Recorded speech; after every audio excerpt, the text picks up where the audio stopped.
السلام علیکم دوستوں، میں ہوں عبید ابرار خان اور آج میرے ساتھ موجود ہیں اسلام آباد سے ہمارے سینئر جرنلسٹ عاطف شیرازی صاحب، اور اسپیشل آج ہمارے ساتھ گیسٹ ہمارے ساتھ موجود ہیں قاضی سمیع اللہ صاحب، جن کا تعلق کراچی سے اور کافی صحافت میں بہت سال انہوں نے اپنی زندگی کے لگا چکے ہوئے ہیں۔ اچھا دوستوں، آج ہم بات کریں کہ رام مندر کے حوالے سے جو انڈیا میں بابری مسجد کو شہید کرنے کے بعد رام مندر کی تعمیر کی گئی، اس کی تاریخ کیا تھی اور اس کے بعد آنے والے حالات کیسے ہوں گے، مسلمانوں کی جو خاص کر جو اقلیتیں جو انڈیا میں رہ رہی ہیں ان کا فیوچر کیا ہوگا، اس میں کس حد تک سیاسی ان کی موومنٹ تھی یا مذہبی موومنٹ تھی، اس حوالے سے بات کریں گے۔ تو قاضی صاحب، آپ کے خیال میں سر کیا ہے یہ جو رام مندر کی تعمیر کی گئی ہے اچانک سے اور بڑا ایک بہت گرینڈ اوپننگ کی گئی اس کے حوالے سے کچھ بتائیں سر۔ دیکھیں، ہندوستان کی سیاست ظاہر ایک سیکولر سیاست رہی ہے آزادی کے بعد سے، اور جب تک آپ نے دیکھا کانگریس کی حکومت رہی ہے اور سیکولر اسٹیٹ اور سیکولر ریاست کے طور پر ہندوستان جو ہے وہ ایک مثالی ریاست رہا ہے ماضی میں۔ لیکن جیسے جیسے ہندو انتہا پسند اور ہندوتوا کو جس طرح فروغ دیا گیا اور بی جے پی اور آر ایس ایس جیسی جماعتوں نے، تو اس کے بعد آپ نے دیکھا کہ وہاں ایک مہم چلی اس طرح کی، اور رام مندر کا حالانکہ معاملہ جو ہے یہ بہت پرانا ہے بابری مسجد کے حوالے سے، لیکن جب 92 میں آپ نے دیکھا بابری مسجد کو شہید کیا گیا اور اس کے بعد یہ معاملہ عدالتوں میں رہا، لیکن عدالتوں میں اس طرح کی گرم جوشی جو ہے وہ رام مندر کے حوالے سے نہیں دیکھی گئی، اس کو وہ قانون کے دائرے میں اور تاریخی حقائق کے تناظر میں عدالت اس کو دیکھ رہی تھی۔ لیکن آپ نے دیکھا کہ بی جے پی سرکار جب آئی اور مسلسل اب یہ تیسرا ٹرم ہے مودی صاحب کا، تو آپ نے دیکھا کہ اس میں زیادہ شدت آئی، اور خاص طور پر اس وقت زیادہ شدت پھر سپریم کورٹ کا فیصلہ بھی آ گیا اور وہ ہندوؤں کے حق میں آیا، ظاہر بی جے پی کے حق میں آیا، تو اس سے اس کو دو فائدے ہوئے۔ ابھی جیسے اپنے افتتاح کیا گیا ہے ایودھیا کا اور رام مندر کا جو افتتاح کیا گیا ہے، اس کی وجہ بھی ایک سیاسی بھی ہے، مذہبی تو ہے، تو مودی مذہبی کارڈ کھیلنا بہت بخوبی جانتے ہیں۔ آپ نے دیکھا اسے ایک نیریٹو چاہیے تھا۔ آپ نے ابھی عنقریب جو ریاستوں کے انتخابات دیکھیں، اس میں بی جے پی کی جو شکست ہوئی ہے اور بی جے پی مخالف قوتوں کو جو فتح حاصل ہوئی، جس میں کانگریس جو ہے سر فہرست ہے، تو اس کو ایک سیاسی نیریٹو اب مل جائے گا کہ وہی ہندوستان جو ہے وہ ہندوؤں کے لیے ہے، اور جو اسی طرح کا جو نظریہ جو ماضی میں ایک پیش کیا گیا تھا اس کو، تو یہ ایک سیاسی، میں سمجھتا ہوں کہ سیاسی چال ہے مودی کی، لیکن اس سیاسی چال میں وہ کس حد تک کامیاب ہوتے ہیں نہیں ہوتے۔ ظاہر ہے ایک ارب سے زیادہ کی آبادی ہے، اور وہاں تعلیم کا جو خواندگی کی شرح ہے وہ بھی بہت کم ہے، اور ہندو انتہا پسند بھی بہت زیادہ شدت پکڑ رہی ہے، تو ظاہر ہے وہ اس طرح کی چیزیں جو ہے وہ الیکشن پہ تو اثر انداز ہوگی۔ تو قاضی صاحب، مسلمانوں کی ایک بڑی تعداد جو ہے وہ انڈیا میں رہ رہی ہے، تو اس کے بعد آپ کو کیا لگتا ہے کہ مسلمانوں کو وہاں پہ فیوچر کیا ہوگا؟ اس سے پہلے ہم نے بہت سارے واقعات دیکھے، جیسے گجرات میں مودی صاحب جب چیف منسٹر تھے، گجرات کے جو واقعات ہوئے اور جو باقی جو معاملات ہوئے، تو آپ کو کیا لگتا ہے کہ مسلمانوں کی اسپیشلی وہاں پہ کیا آزادی رہ جائے گی؟ دیکھیں، ابھی تو پوری دنیا کے سامنے اب ایک سوال کھڑا ہو گیا ہے کہ ہندوستان جو خود یہ دعویٰ کرتا ہے، ان کا آئین یہ دعویٰ کرتا ہے کہ ہندوستان ایک سیکولر ریاست ہے، لیکن وہاں مسلمان ہی نہیں بلکہ دیگر اقلیتوں کو بھی جو ہے اب وہ تحفظ جو ہے ان کے لیے بہت جو ہے ممکن نہیں رہا ہے۔ اگر یہ اس طرح کی ہندوتوا تحریکوں کو اور زیادہ فروغ دیتے رہے اور اس میں شدت آتی رہی، اب آپ نے دیکھا کہ ابھی یہ رام مندر کا جو افتتاح ہوا ہے بابری مسجد کی جگہ پر، اس کے بعد جب یہ افتتاح ہونے جا رہا تھا تو وہاں کے مسلمانوں نے اپنے بچوں کو اور بالخصوص اپنی بیٹیوں کو آس پاس کے جو گاؤں دیہات تھے وہاں پر بھیج دیا کہ کہیں اگر خون کی ہولی کھیلی جاتی ہے یا ہندو انتہا پسند جو ہے ان کے گھروں پر حملہ آور ہوتے ہیں، تو کم از کم ان کے بچے اور بیٹیاں محفوظ ہوں۔ تو اس طرح کا خوف جو ہے وہ ہندوستان کے لیے بڑا الارمنگ پوزیشن ہے۔ اس حوالے سے میں ماضی میں بھی آپ کو ایک بات بتاؤں، پروفیسر پونی یانی تھے، وہ سیکولر ان کا ایک تنظیم تھی ان کے تھے، وہ کراچی آئے تھے، ان سے ایک زمانے میں میری ملاقات بھی تھی، غالباً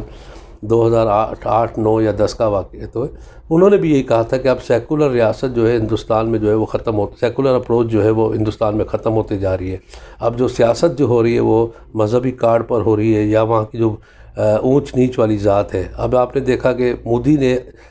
مذہبی کارڈ بخوب اس انداز سے کھیلا ہے، اور اسے اتنے اچھے انداز سے کھیلا ہے کہ وہ جو ذات پات کی تقسیم تھی، اور ڈاکٹر امبیڈکر جیسے نے جو تحریک چلی تھی اور جو وہ بات کرتے تھے نچلی ذات جس کو پچھڑی ذات کہتے ہیں، اس جیسے بنیادی فلسفے کو جو ایک بنیادی فرق تھا، اس کو بھی مودی جو ہے وہ اپنی مذہبی کارڈ میں نگل چکا ہے. تو اب تو اقلیتیں جو ہے وہ محفوظ نہیں ہیں. حالانکہ ہندوستان میں تو نچلی ذات کے جو ہندو ہیں وہ بھی محفوظ نہیں تھے، لیکن اس مذہبی کارڈ کو اس انداز سے جو مودی جو کھیل رہا ہے اس پہ وہ اس کو بھی نکل گیا ہے. عاطف شراحی صاحب، آپ سے ایک سوال کروں گا سر. ہم پاکستان جو ہے کہ اسلامی جمہوریہ ملک ہے، یہ اسلامی جمہوریہ ہونے کے باوجود اسلام آباد کے اندر ہندوؤں کے لیے مندر ایک تعمیر کروانے کے لیے جگہ مختص کی گئی، اور اسلام آباد میں جو ہندوؤں کی تعداد ہے وہ تو صرف 750 ہے. 750 ہندوؤں کے لیے ایک مندر کے لیے پاکستان حکومت نے وفاقی دارالحکومت میں جگہ دی. نہ صرف جگہ دی، اس کے لیے فنڈنگ بھی کی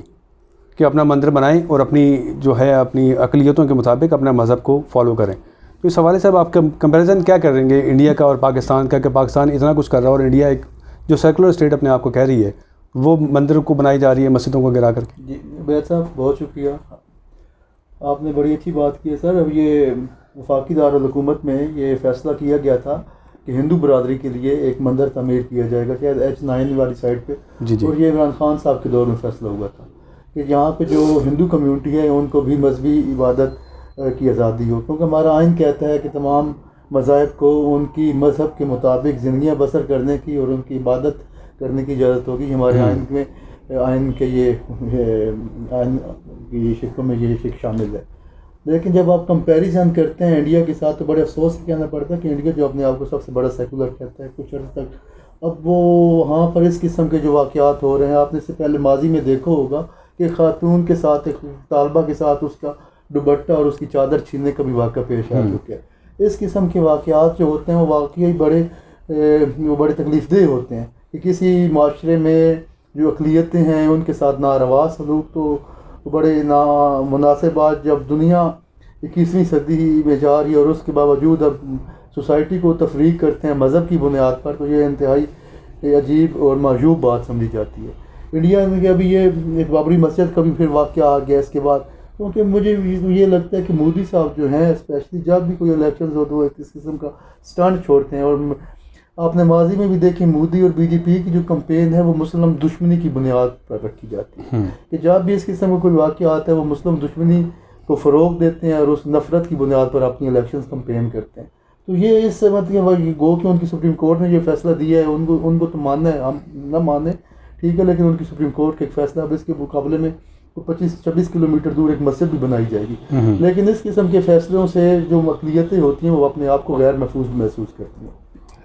تو ہمارے ہاں جو آپ نے کمپیریزن کرتے ہیں ماضی میں یہ جو کرتارپورہ راہداری کرتارپورہ کا ہم نے ان کے لیے سکھوں کے لیے ہم نے کھولا ہے. اچھا وہاں پر تو میں تو یہ کہتا ہوں کہ کوئی بھی سوسائٹی ہو، چاہے پاکستان ہو چاہے انڈیا ہو، ان کو سوچنا چاہیے، انڈیا کو تو اسپیشلی سوچنا چاہیے کہ وہاں پہ جو اقلیتیں ہیں ان کے ساتھ یہ اگر،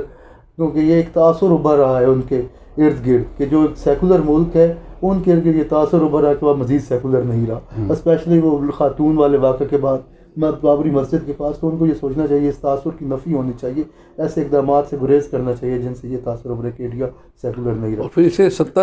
70 سال لگے ہیں ہندوتوا جو فروغ کا جو فلسفے کا فروغ ہے اس کو 70 سال لگا ہے. یعنی گاندھی جی کو گولی لگنے سے آج تک جو پورا ماحول ہے وہ جو ہندوتوا تو وہ پوری ایک سوچ ہے، اور اب وہ سوچ پروان چڑھ چکی ہے. اب ہندو انتہا پسندی جو ہے خطے کے لیے بھی بہت بڑا خطرہ بنتی جا رہی ہے. قاضی صاحب، ہمیں وہاں پر جو سکھ ہیں وہ بھی پروٹیسٹ کرتے نظر آتے ہیں، جو کرسچنس کمیونٹی ہے وہ بھی وہاں پہ محفوظ نہیں ہے، مسلمانوں کے حالات تو ابھی ہم سامنے دیکھ رہے ہیں. تو یہ کب تک مودی اپنا اس قسم کا ریلیجیس کارڈ استعمال کر کے اپنی حکومت کو کنٹینیو رکھتا رہے گا؟ دیکھیں مودی جیسی لوگوں کو بھی اگر یہ فلسفہ ملا ہے کہ مذہب کو کس طرح استعمال کرنا ہے سیاست میں، تو اس کو آپ عالمی پیمانے پر بھی دیکھیں گے. آپ نے دیکھا 79 میں سوویت یونین کے خلاف جو ان کی جو اشتراکیت تھی اس کے خلاف امریکہ جیسے بڑی طاقتوں نے مذہبی لوگوں کو جو ہے فروغ دیا اور مذہبی انتہا پسندی کو فروغ دیا. اور جیسے سینیٹر میکارتھیزم کا ایک فلسفہ تھا جو گرم پانی تک سوویت یونین پہنچ رہا ہے. تو آپ نے دیکھا کہ پھر وہ طالبانائزیشن ہوئی اور پورا افغانستان کی وار ہوئی اور پہاڑوں کے ساتھ جو جنگی ہوئی، اس سے لے کر پھر آپ نے دیکھا کہ اس کے خلاف ایک نفرت پیدا ہوئی یورپ میں، اور یورپ میں جو ہے کرسچن جو ہے وہ انتہا پسند کرسچن بھی سامنے آئے. تو اس طرح ہر مذہب میں ہر ملک یورپ چاہیے اس مذہبی انتہا پسندی سے جو ہے یورپ اور امریکہ جیسے ممالک بھی نہیں بچ پائے. لیکن اسی طرح کی جو سامراجی جو فلسفہ تھا مذہب کے اور سیکولرزم کے خلاف، اسی کا جو ہے اسی فلسفے کے خلاف کو جو ہے مد نظر رکھتے جیسے مودی جیسے لوگ پیدا ہوئے. آپ نے اٹل بہاری واجپئی جیسے جو ایک ادیب اور شاعر تھا، اس جیسا آدمی بھی جو ہے اس چیز سے نہیں بچ سکا. جب آپ کے دانشور بھی جب اس چیزوں سے نہ بچ سکیں، ان چیزوں سے نہ بچ سکیں، تو نفرت جب جو ہے بہت زیادہ جب فروغ دیتی ہے، تو اب یہ پاکستان جیسے ممالک ہی کا مسئلہ نہیں ہے یا اسرائیل جیسے ممالک کا ہی مسئلہ نہیں ہے، یہ ایک عالمی مسئلہ ہے. اور اقوام عالم کو اب اس حوالے سے جو ہے سوچ وچار کرنا چاہیے کہ مذہب کو جو سیاست میں جو ہے، مذہب ایک سماجی خدمت کا نام، سیاست ایک سماجی خدمت کا نام ہے، اس میں مذہب یا جو برادریزم ہے اس طرح کی چیزوں کو جو ہے وہ فروغ نہ دیا جائے. اگر یہ فروغ ہوتا رہا تو نہ ہی ہندوستان بچے گا اور نہ ہی جو ہے دنیا جو ہے وہ تباہی، اس کو دنیا کو بھی ہم تباہی سے نہیں بچا سکیں. بہت شکریہ قاضی سمیع صاحب آپ کے وقت کا. عاطف شرازی صاحب آپ کا. دوستوں اگر آپ کو پروگرام پسند آیا ہو تو اس کو لائک ضرور کیجیے گا اور سبسکرائب بھی کیجیے گا.